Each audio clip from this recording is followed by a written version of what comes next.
श्री स्वामी समर्थ. स्वामी समर्थ तुमच्या सर्व इच्छा आकांक्षा पूर्ण करो हीच त्यांच्या चरणी प्रार्थना.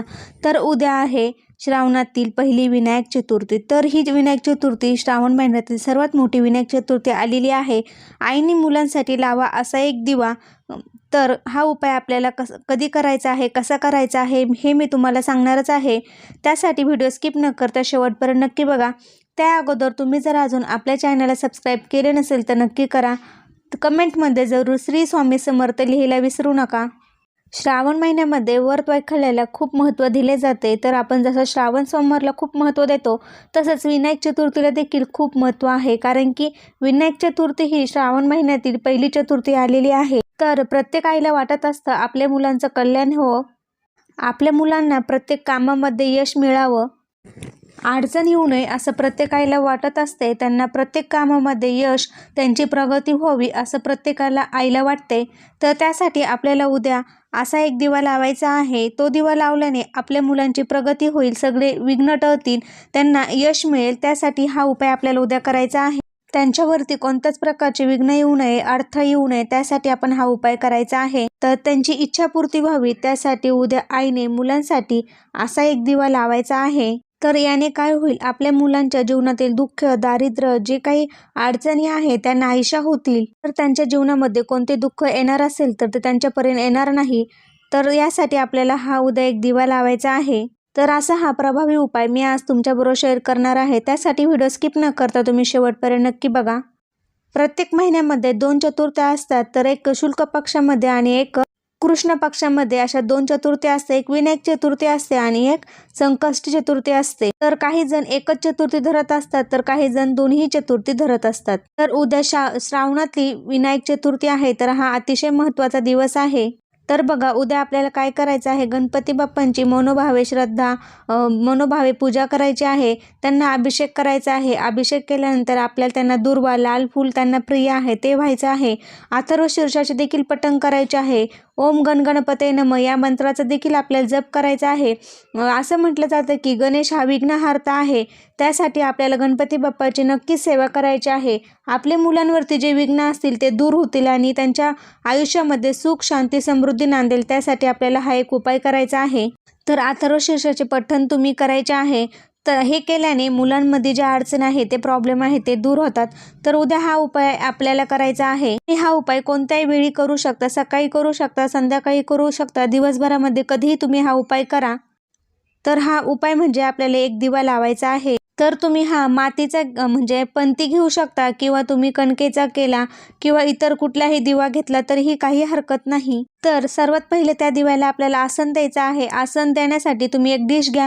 त्यामध्ये तुम्ही गहू टाका किंवा तांदूळ टाका, काही टाकू शकता. फक्त आपल्याला दिव्याला आसन द्यायचं आहे. भूमिमातेवर डायरेक्ट तो दिवा आपल्याला ठेवायचा नाहीये. आसन तुम्ही नक्कीच द्या. तर त्या दिव्यामध्ये आपला जो कलवा असतो, आपण लाल पिवळा जो धागा असतो त्याची वात आपल्याला टाकायची आहे.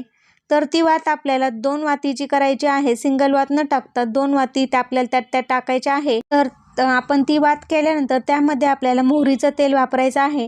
आपण आज जे शनिवारी उपाय केलेले आहे त्यासाठी मोहरीचं तेल आणलेलं असेल, त्यातलं ती तेल आपल्याला, उरलेलं तेल उद्या आपल्याला ते दिव्यामध्ये टाकायचं आहे. मोहरीच्या तेलामुळे काय होते तर आपल्या मुलांच्या जीवनामधील जे काही विघ्न आहे, अडचणी आहे, जे विघ्न येणार आहे ते नाहीसे होतील. त्यासाठी आपल्याला उद्या आवर्जून मोहरीचं तेल वापरायचं आहे.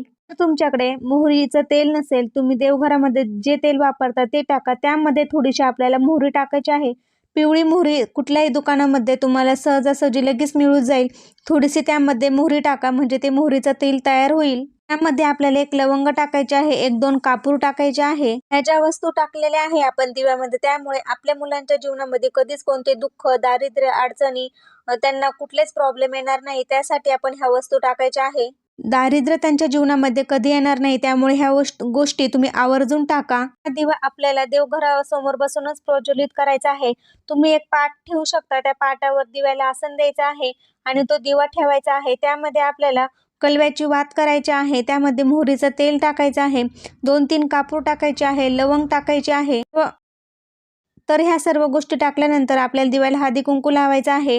धूप दीप ओवाळायचा आहे. दिवा प्रज्वलित करायचा आहे आणि मग दिव्याला फुल व्हायचं आहे आणि दिवा प्रज्वलित करायचा आहे. दिवा प्रज्वलित करताना आपल्या ओम गण गणपते नमः या मंत्राचा जप करायचा आहे. तर आपल्याला नंतर काय करायचं आहे, म्हणजे आपलं आपण जप करणार आहोत, तो जप झाल्यानंतर आपल्याला काय म्हणायचं आहे, गणपती बाप्पांना प्रार्थना करायची आहे, आमच्या मुलांच्या जीवनामध्ये जे काही सर्व अडचणी आहेत, जे काही दारिद्र्य आहे, जे काही घडणार आहे, ते सर्व दुःख नाहीसे कर. तुम्ही त्यांना अडचणीतून सुटका करा. तुम्ही विघ्नहर्ता आहे, त्यामुळे त्यांच्यावरती येणारे सर्व विघ्न तुम्ही नाहीसे करा, असं आपल्याला म्हणायचं आहे. तसेच मुलांना भरपूर बुद्धी द्या, अभ्यासात प्रगती येऊ द्या, त्यांच्या जीवनातील सर्व विघ्न तुम्ही दूर करा. तुम्ही विघ्नहर्ता आहे, त्यांचे विघ्न तुम्ही हिरावून घ्या, असं म्हणायचं आहे. पुढचा उपाय हा आपल्याला कापूरचा करायचा आहे. आपल्या जीवनातील विघ्न दूर करण्यासाठी आपल्याला हा उपाय करायचा आहे.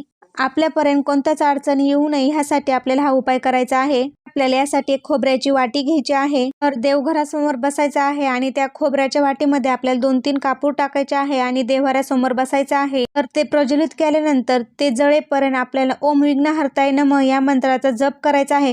जोपर्यंत कापूर जळत आहे तोपर्यंत ह्या मंत्राचा आपल्याला जप करायचा आहे. ओम विघ्नहर्ताय नमः असं या मंत्राचा जप आपण कापूर जळेपर्यंत करायचा आहे. मग ती आपल्या जप झाल्यानंतर ती खोबऱ्याची वाटी आहे, म्हणजे कापूर जळल्यानंतर ती वाटी आपल्याला निर्माल्यामध्ये टाकून द्यायची आहे, किंवा तुम्ही वाहत्या पाण्यामध्ये देखील ती सोडवू शकता. ती वाटी आपल्याला परत घरामध्ये वापरायची नाही, कारण की जे आपले काही विघ्न आहे ते त्या वाटीने शोषून घेतलेले असतात. म्हणजे नकारात्मक शक्ती जी आहे तशी ते वाटी घेते, दिवा घेतो, तशी ती वाटीने आपल्या ज्या काही अडचणी विघ्न येणार होत्या त्या वाटीमध्ये आलेली आहे. त्यामुळे ती वाटी आपल्या निर्माल्यामध्ये किंवा वाहत्या पाण्यात सोडून द्यायची आहे. तर अशा प्रकारे आपल्याला हे 2 उपाय उद्या श्रावण महिन्यातील पहिली विघ्नहर्ती चतुर्थी आहे, तर हा आईने मुलांसाठी असा एक दिवा लावायचा आहे आणि कापराचा हा उपाय नक्कीच करायचा आहे.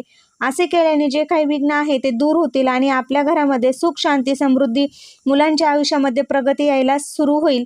तर हा उपाय तुम्ही उद्या नक्कीच करा. कसा वाटला व्हिडिओ ते कमेंटद्वारे सांगा. तुम्ही जर अजून आपल्या चॅनलला सबस्क्राईब केले नसेल तर नक्की करा. श्री स्वामी समर्थ. धन्यवाद.